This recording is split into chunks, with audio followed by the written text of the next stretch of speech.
do you say to all the parents out there that have circumcised their son? Well, I think that Dr. Storms or Dr. Van Hal one quoted Maya Angelou, "You do better when you know better." So many people, there's absolutely no point in self-recrimination.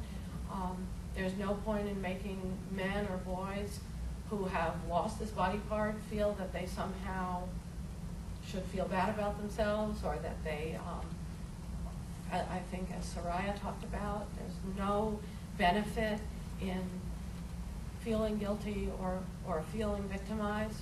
People know better now. They should take action. They can support Intact America. They can support local efforts. They can talk to their friends and family. I taught law, bioethics a few years ago, and one of the people in my class, one of the young men in my class, after we did a section on circumcision, said, I'm going to go home, I'm going to yell at my mother, and I'm going to apologize to my son. And then he told me a few months later, I got an email from him, and he told me, I don't know if he yelled at his mother, and I don't know if he apologized to his son, but he told me he was telling everybody he knew. Everybody he knew that this was not something that they should do to their children, that they should speak up when they have a family member who is expecting a child, and they should take action, and that's the healing a number of people in this room have talked about today.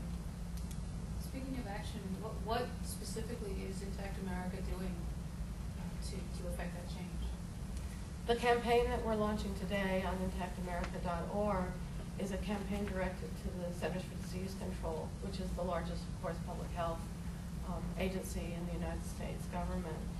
And we are asking people, by signing on to www.intactamerica.org, we're asking them to take action and to write to the CDC and say just what we've talked about today. No matter what you might say about some studies conducted halfway around the world showing some reduction in transmission of disease among men who are circumcised, no matter what, this is unethical. Do not recommend it. Do not be swayed. The American Academy of Pediatrics and the Centers for Disease Control have properly, if not aggressively enough, properly held a position over the years that circumcision is not medically necessary.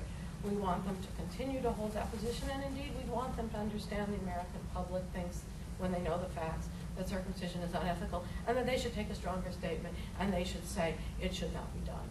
So that is the campaign we're launching today. We're directing it toward the Centers for Disease Control, which as a public agency has accountability to the public. They have to publish their processes, their process for looking at recommendations, the people they talk to, where they get their information. And if 10 million Americans write to them and say, we will not allow our country to support circumcision, we will not allow federal dollars, taxpayer dollars, to be spent on this violation of human rights, they will hear us, and they will change their course. You mentioned that the circumcision rates are declining in the United States, and yet there's the possibility of recommendation or some consideration of health benefits now. Are other countries wrestling with this issue? I'm so glad you asked that question about other countries and circumcision. It's interesting because this hype about medical benefits of circumcision is doing absolutely nothing to make the Germans or the French or the English or the Australians or the Scandinavians or the Indians or the people in various South American countries, doing nothing to have them change their practice, which is essentially not circumcising infant baby boys. People in other countries who come here are appalled to see that Americans do this routinely. So the rest of the world is persisting on the proper human rights course, which is that they don't approve. The rest of the modern, medically sophisticated world, which is that they do not cut their baby girls and they do not cut their baby boys. Thank you so much to all of you.